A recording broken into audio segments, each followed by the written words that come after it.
दोस्तों, स्वागत है आपका मेरे YouTube चैनल परीक्षा प्लान में। तो कैसे हैं आप लोग? आई होप अच्छे होंगे। तो जैसा कि आप लोगों को पता है कि रीट मेंस लेवल 1 के लिए सामान्य विज्ञान में पढ़ा रही हूँ। तो आज पढ़ेंगे प्रकाश। आज का जो टॉपिक है वह प्रकाश है। तो चलिए वीडियो को शुरू करते हैं। वीडियो देखने के बाद यदि आपको अच्छा लगे, हेल्पफुल लगे तो वीडियो को लाइक और शेयर कीजिएगा, और यदि आप चैनल पर नए हैं तो चैनल को सब्सक्राइब कर लीजिए। आपके सामान्य विज्ञान में इतने टॉपिक दिए गए हैं, कुल 10 अंक का आपका सामान्य विज्ञान पूछा जाएगा। तो अम्ल, क्षारक और लवण ये मैं पढ़ा चुकी हूँ। तत्व, यौगिक एवं मिश्रण भी पढ़ा चुकी हूँ। भौतिक एवं रासायनिक परिवर्तन, गति, बल तथा गति के नियम, और इसको 2 पार्ट में कंप्लीट करवाया है। एक में बल पढ़ाया है और दूसरे में गति के नियम। आज प्रकाश पढ़ेंगे। तो चलिए वीडियो को शुरू करते हैं। वीडियो देखने के बाद यदि आपको अच्छा लगे, हेल्पफुल लगे तो वीडियो को लाइक और शेयर कीजिएगा, और यदि आप चैनल पर नए हैं तो चैनल को सब्सक्राइब कर लीजिए। तो चलिए शुरू करते हैं। तो ये क्लास 6 की बुक है, NCERT की साइंस की ओल्ड वाली बुक है, पुरानी बुक है ये। तो इसमें आपका क्लास 6 की बुक में 8वां लेसन दिया गया है, प्रकाश, छायाएं एवं परावर्तन। और क्लास 8 में भी दिया गया है, तो दोनों से कंप्लीट करेंगे। क्लास 8 की बुक का लास्ट चैप्टर था ये प्रकाश, तो उससे भी पढ़ेंगे, इसमें से भी पढ़ेंगे, दोनों को मिलाकर पढ़ेंगे। तो चलिए वीडियो को शुरू करते हैं। लिखा है, हम अपने चारों ओर अनेक प्रकार की रंग बिरंगी वस्तुएं देखते हैं। स्कूल जाते समय हम अनेक वस्तुएं जैसे कारें, बसें, साइकिलें, वृक्ष, जंतु तथा कभी कभी कुछ पुष्प देखते हैं। आपके विचार से हम इन वस्तुओं को कैसे देखते हैं? रात्रि के समय जब पूर्ण अंधकार हो तब इन्हीं स्थानों के बारे में विचार कीजिए। आप क्या देखेंगे? मान लीजिए रात्रि के समय आप पूर्णतः अंधेरे कमरे में जाते हैं। क्या आप कमरे में रखी किसी भी वस्तु को देख पाते हैं?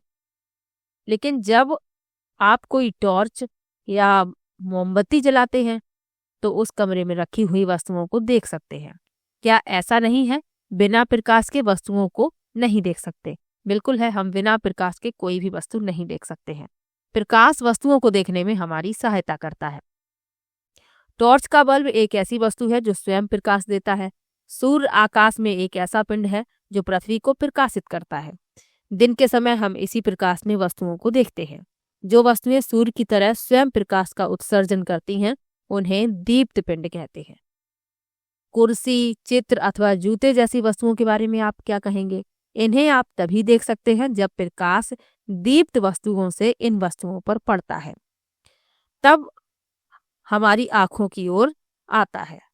यानी जो वस्तुएं स्वयं अपना प्रकाश नहीं उत्सर्जित करती हैं तो इन पर दीप्त वस्तुओं का प्रकाश पड़ता है, जैसे सूर्य, टॉर्च अथवा विद्युत प्रकाश इन वस्तुओं पर पड़ता है, तब हमारी आंखों की ओर आता है, तब हम इन वस्तुओं को देख पाते हैं।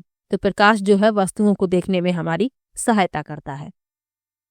अब आगे लिखा है पारदर्शी, अपारदर्शी और पारभासी के बारे में। ये क्या है?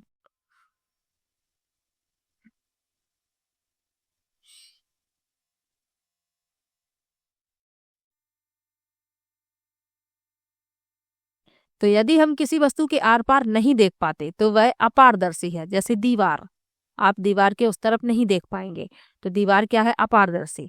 यदि आप किसी वस्तु के आर पार देख सकते हैं तो वह वस्तु प्रकाश को अपने से अंदर होकर जाने देती है। ऐसी वस्तुओं को पारदर्शी वस्तुएं कहते हैं। जैसे कांच, आप कांच के आर पार देख सकते हैं। कुछ वस्तुओं से आर पार तो देख सकते हैं परंतु बहुत स्पष्ट नहीं, ऐसी वस्तुओं को पारभासी कहते हैं। यानी जिनसे आप आर पार ना देख पाएं वह अपारदर्शी है, जिनसे आप स्पष्ट रूप से आर पार देख लें वह पारदर्शी हैं, और जिनसे आप आर पार तो देख सकते हैं लेकिन स्पष्ट नहीं दिखाई देता, ऐसी वस्तुएं कहलाती हैं पारभासी। इतना ही आपको याद रखना है, क्रियाकलाप पढ़ने की जरूरत नहीं है। चलिए आगे बढ़ते हैं। अब आगे लिखा हुआ है छायाएं वास्तव में क्या होती हैं। छायाएं क्या है? आप सभी लोगों ने छायाएं देखी होगी, अपनी छाया देखी होगी। तो प्रत्येक अपारदर्शी वस्तु को धूप में जमीन से कुछ ऊंचाई पर एक एक करके पकड़िए। धरती पर आप क्या देखते हैं? आप जानते हैं कि धरती पर बने ये गहरे काले धब्बे वस्तुओं की छाया के कारण होते हैं। कभी कभी आप वस्तु की छाया देखकर वस्तु को पहचान सकते हैं। आप अपनी भी छाया देखते होंगे। यहाँ पर क्रियाकलाप के माध्यम से समझाया जा रहा है। लिखा है, मैदान में कागज की एक सीट बिछाइए। किसी सामान्य जानकार अपारदर्शी वस्तु को किसी ऊंचाई पर हाथ में इस प्रकार पकड़िए कि उसकी छाया जमीन पर बिछी कागज की सीट पर पड़े। जब आप वस्तु को पकड़े हों तो उस समय अपने किसी मित्र से छाया की बाहरी रेखा खींचने के लिए कहिए। इसी प्रकार आप अन्य वस्तुओं की छायाओं की बाहरी रेखाएं खींचिए।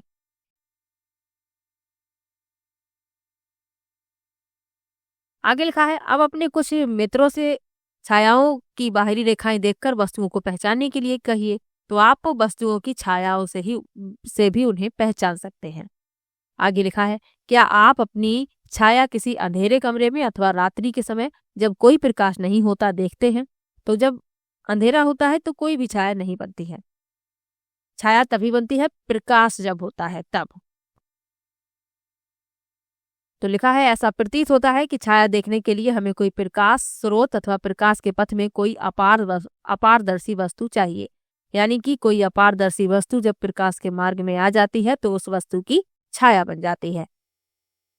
यहाँ क्रियाकलाप के माध्यम से भी समझाया जा रहा है। जैसे आप किसी अपने मित्र को इस तरीके से खड़ा करते हैं, टॉर्च से प्रकाश डालते हैं तो उसकी छाया आप पीछे देख सकते हैं। तो जब कोई अपारदर्शी वस्तु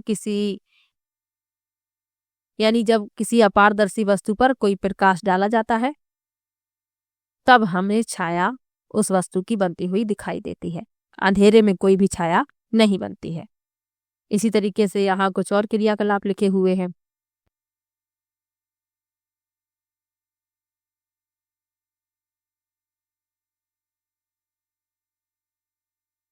आगे बढ़ते हैं।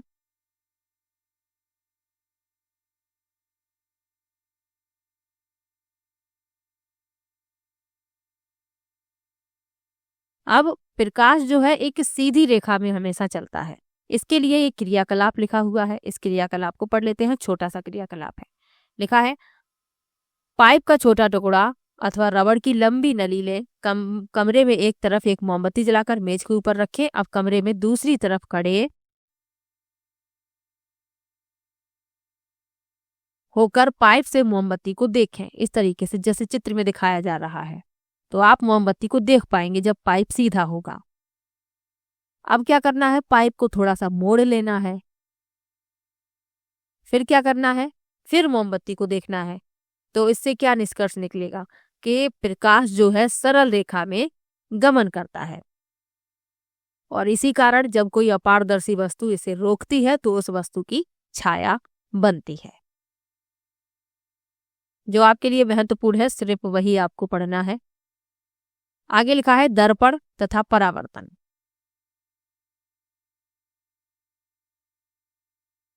दर्पण यानी कि जिसमें आप अपना फेस देखते हैं, शीशा। लिखा है, हम सभी घर पर दर्पणों का प्रयोग करते हैं। आप दर्पण में अपने चेहरे को देखते हैं। जो आप देखते हैं वह दर्पण में आपके चेहरे का परावर्तन है। हम दर्पण के सामने रखी हुई वस्तुओं का परावर्तन भी दर्पण में देखते हैं। कभी कभी हम झील अथवा तालाब के पानी में पेड़ों, इमारतों तथा अन्य वस्तुओं का परावर्तन देखते हैं।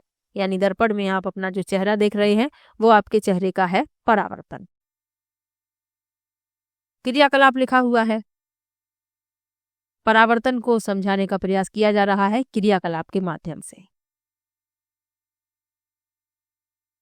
क्या लिखा है, यह क्रियाकलाप कब करना है, रात्रि के समय एक अंधेरे कमरे में किया जाना है। अपने किसी मित्र से कहिए कि वह एक हाथ में दर्पण लेकर कमरे के एक कोने में खड़ा हो जाए।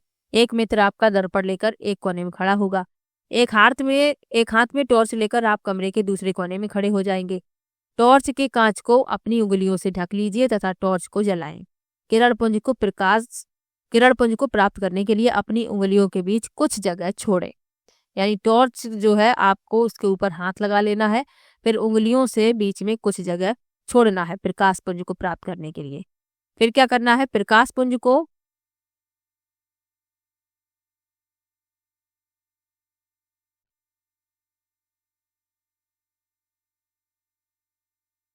आपके मित्र द्वारा पकड़े हुए दर्पण पर डालिए। क्या आप दूसरी तरफ प्रकाश का धब्बा देखेंगे। अब टॉर्च की दिशा इस प्रकार समायोजित कीजिए कि प्रकाश का धब्बा कमरे में खड़े किसी दूसरे मित्र के ऊपर पड़े। यह क्रियाकलाप सुझाता है कि दर्पण अपने ऊपर पड़ने वाले प्रकाश की दिशा को बदल देता है। यहाँ वर्णन किया गया है कि यह क्रियाकलाप दर्शाता है कि प्रकाश सरल रेखा के अनुदिश गमन करता हुआ दर्पण से परावर्तित हो जाता है। यहाँ यही इस क्रियाकलाप में समझाया जा रहा है कि जो प्रकाश है, आप इस तरीके से इस पर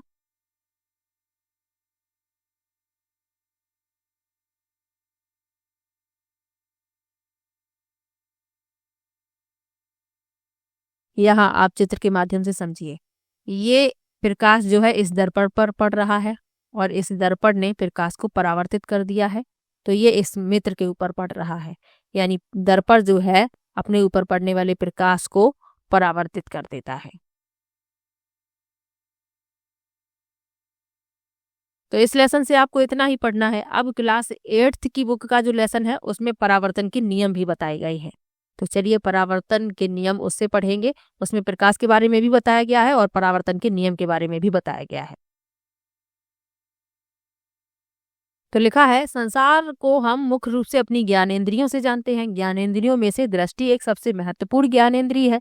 इसकी सहायता से हम पर्वतों, नदियों, पेड़ पौधों, कुर्सियों, मनुष्यों तथा अपने चारों ओर की अन्य अनेक वस्तुओं को देखते हैं। हम आकाश में बादल, इंद्रधनुष तथा उड़ते पक्षियों को भी देखते हैं। रात्रि में हम चंद्रमा, तारों को देखते हैं। दृष्टि द्वारा ही आप इस पृष्ठ पर छपे शब्दों तथा वाक्यों को देख पाते हैं।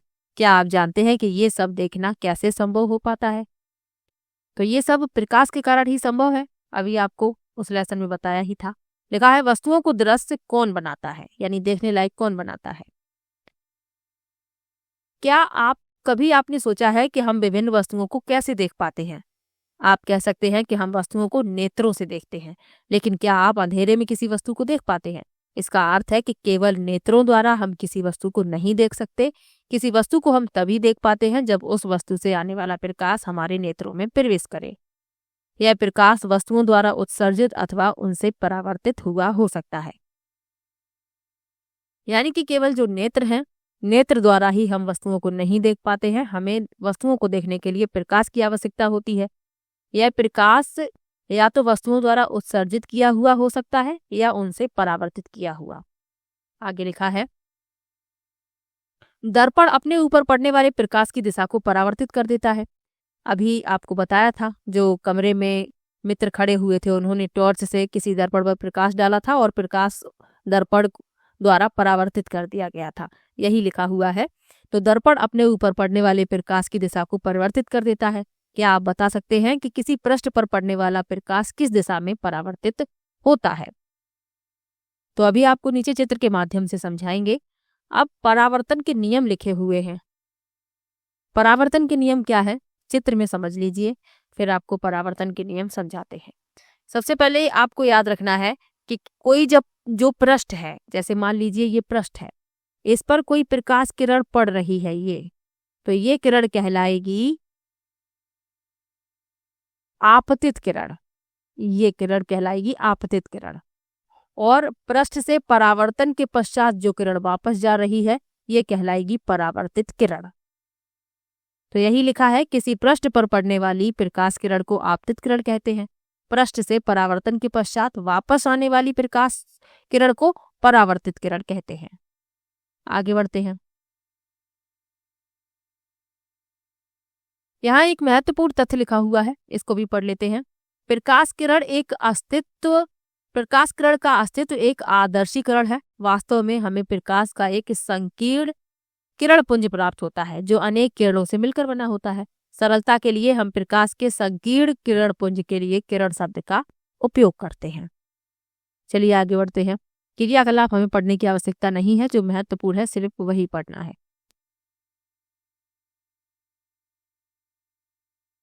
यहाँ आप चित्र में समझ लीजिए, ये है आपतित किरण, ये परावर्तित किरण और ये है अभिलंब बीच में। अब लिखा क्या है,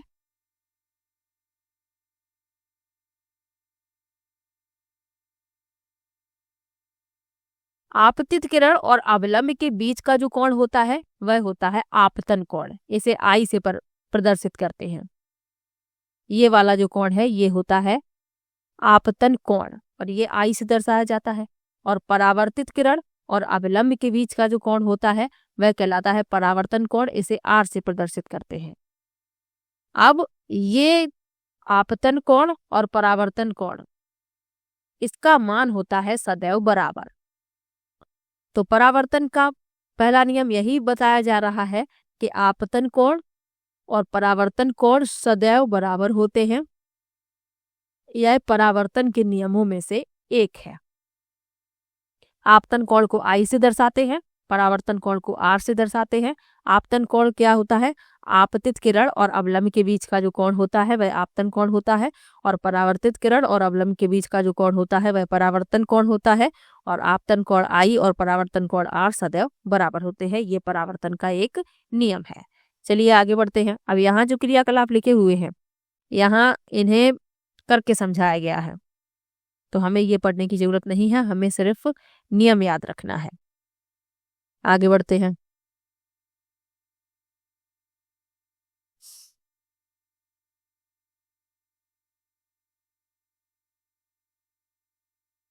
अगला नियम क्या लिखा हुआ है? आपतित किरण, आपतन बिंदु पर अवलंब और परावर्तित किरण, ये सभी एक ही तल में होते हैं। अभी जो आपको चित्र दिखाया था उसमें इस तरीके से, तो आपतित किरण, ये आपतित किरण है, ये परावर्तित किरण है, और ये अवलंब, ये सदैव हमेशा एक ही तल में होते हैं। ये परावर्तन का एक अन्य नियम है और ये भी आपको याद रखना है। दोनों नियम याद रखिएगा। चलिए आगे बढ़ते हैं। नियमित और विसरित परावर्तन क्या है, इसके बारे में पढ़ लेते हैं। यहाँ दो चित्र दिए गए हैं। सबसे पहले ये वाला चित्र देखिए। इसमें जो प्रकाश किरणें हैं ये अनियमित पृष्ठ पर पड़ रही हैं। ये जो आप पृष्ठ देख रहे हैं ये अनियमित है, ऊंचा नीचा है, खुरदरा है। तो जब सभी समांतर किरणें किसी खुरदरे या अनियमित पृष्ठ से परावर्तित होने के पश्चात समांतर नहीं होते, तो ऐसे परावर्तन को विसरित परावर्तन कहते हैं। अब ये जो प्रकाश किरणें हैं ये परावर्तन के पश्चात समांतर नहीं है। आप देख रहे हैं इधर जा रही हैं, इधर जा रही हैं, इस तरीके से, क्योंकि पृष्ठ कैसा है? पृष्ठ खुरदरा है। तो ऐसे परावर्तन को कहते हैं विसरित परावर्तन। याद रखिए कि विस्तृत परावर्तन में भी परावर्तन के नियमों का सफलतापूर्वक पालन होता है। प्रकाश का विसरण गत्य जैसे विषय परावर्ती पृष्ठ पर अनियमितताओं के कारण होता है। तो ये जो अनियमितताएं हैं, पृष्ठ खुरदरा है, इस पर जब कोई प्रकाश किरणें पड़ती हैं तो वे परावर्तन के पश्चात समांतर नहीं होती हैं। ऐसे परावर्तन को विसरित परावर्तन कहते हैं। इसके विपरीत दर्पण जैसे चिकने पृष्ठ से होने वाले परावर्तन को नियमित परावर्तन कहते हैं। यानी जब जो प्रकाश किरणें हैं ये किसी चिकने पृष्ठ पर पड़ती हैं तो परावर्तन जो होता है वह नियमित परावर्तन होता है। देख लीजिए आप लोग, इस वाली प्रकाश किरण का परावर्तन देखिए आप, ये दिखाया गया है, इसका ये दिखाया गया है, क्योंकि पृष्ठ कैसा है? पृष्ठ नियमित है, चिकना है। तो नियमित और विसरित परावर्तन के बारे में आप याद रखिएगा। चलिए आगे बढ़ते हैं। आगे एक महत्वपूर्ण तथ्य लिखा हुआ है, क्या हम सभी वस्तुओं को परावर्तित प्रकाश के कारण ही देखते हैं? अभी आपको बताया भी था। तो आपके चारों ओर की लगभग सभी वस्तुएं आपको परावर्तित प्रकाश के कारण ही दिखाई देती हैं। उदाहरण के लिए चंद्रमा सूर्य से प्राप्त प्रकाश को परावर्तित करता है। इस प्रकार हम चंद्रमा को देखते हैं। जो पिंड दूसरी वस्तुओं के प्रकाश में चमकते हैं उन्हें प्रदीप्त पिंड कहते हैं। यानी जिनके पास स्वयं का प्रकाश नहीं होता, दूसरी वस्तुओं के प्रकाश में चमकते हैं, वे कहलाते हैं प्रदीप्त पिंड। और कुछ अन्य पिंड हैं जिनका स्वयं का प्रकाश होता है, यानी जो स्वयं प्रकाश का उत्सर्जन करते हैं, जैसे सूर्य, मोमबत्ती की ज्वाला, विद्युत लैंप। इनका प्रकाश हमारे नेत्रों पर पड़ता है। इस प्रकार हम इन पिंडों को देखते हैं। जो पिंड स्वयं का प्रकाश उत्सर्जित करते हैं वे दीप्त पिंड कहलाते हैं। यानी जिनके पास स्वयं का प्रकाश होता है वे दीप्त पिंड कहलाते हैं। जो दूसरी वस्तुओं के प्रकाश में चमकते हैं वे प्रदीप्त पिंड कहलाते हैं।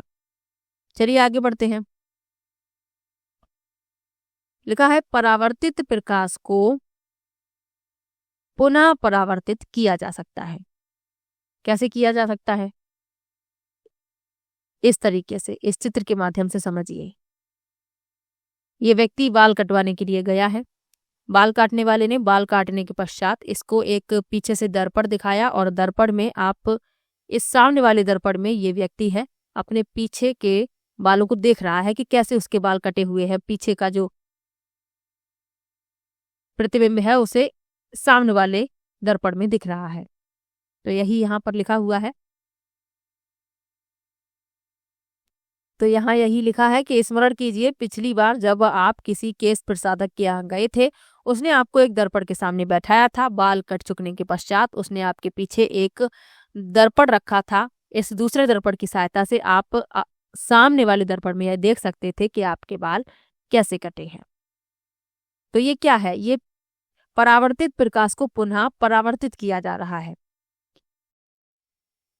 पहेली को याद आया कि कक्षा 6 में विस्तारित क्रियाकलाप के रूप में उसने एक पारदर्शी बनाया था और पारदर्शी में 2 समतल दर्पण का उपयोग किया जाता है। और जो पारदर्शी है, इनका उपयोग पनडुब्बियों, टैंकरों और बंकरों में छिपे सैनिकों द्वारा बाहर की वस्तुओं को देखने के लिए किया जाता है। और जो पारदर्शी है वो इसी पर आधारित है, ये परावर्तित प्रकाश को पुनः परावर्तित करता है। तो जो सैनिक छिपे हुए होते हैं, ये बाहर की वस्तुओं को पारदर्शी द्वारा ही देखते हैं। आगे बढ़ते हैं। बहुप्रतिबिंब क्या है? यानी एक से अधिक प्रतिबिंब बनना। लिखा है, आप जानते हैं कि समतल दर्पण किसी वस्तु का केवल एक ही प्रतिबिंब बनाता है। यदि 2 समतल दर्पणों को संयोजनों में उपयोग करें तो क्या होगा? तो यदि 2 समतल दर्पणों को संयोजनों में उपयोग करेंगे तो कई प्रतिबिंब बनेंगे। यहाँ क्रियाकलाप के माध्यम से समझाया जा रहा है। इस तरीके से आप देख सकते हैं, ये सिक्का रखा हुआ है और इसके कई प्रतिबिंब बनेंगे यदि 2 समतल दर्पणों को संयोजनों में प्रयोग किया जाए। आगे लिखा है, एक दूसरे से किसी कोण पर रखे दर्पणों द्वारा अनेक प्रतिबिंबों के बनने की धारणा का उपयोग बहुमूर्तिदर्शी में भांति भांति के आकर्षक पैटर्न बनाने के लिए किया जाता है। यानी कि जो दर्पण होते हैं, इन्हें एक दूसरे से किसी कोण पर रखकर बहुमूर्तिदर्शी बनाया जाता है। जैसे जो पैटर्न होते हैं उन्हें बनाने के लिए बहुमूर्तिदर्शी को कैलाइडोस्कोप कहते हैं। और इसका प्रयोग कहाँ कहाँ किया जाता है? दीवारों पर पैटर्न बनाने के लिए, वस्त्रों पर डिजाइन बनाने के लिए कैलाइडोस्कोप का प्रयोग किया जाता है।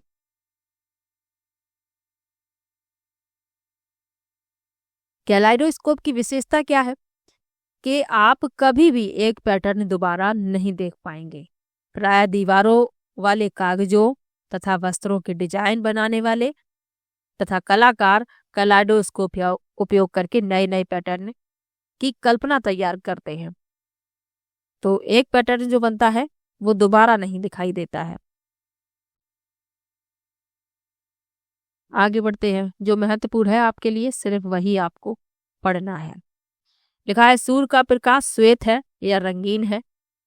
तो सूर्य का जो प्रकाश है ये श्वेत नहीं है, बल्कि इसमें 7 रंग होते हैं।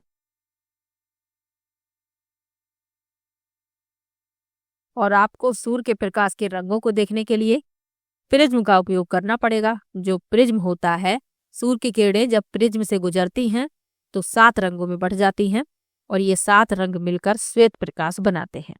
तो इतना ही आपको याद रखना है। चलिए आगे बढ़ते हैं। इसमें नेत्रों की संरचना के बारे में और बताया गया है, लेकिन हमारा जो टॉपिक है सिर्फ प्रकाश ही है, तो हमें सिर्फ प्रकाश के बारे में पढ़ना है।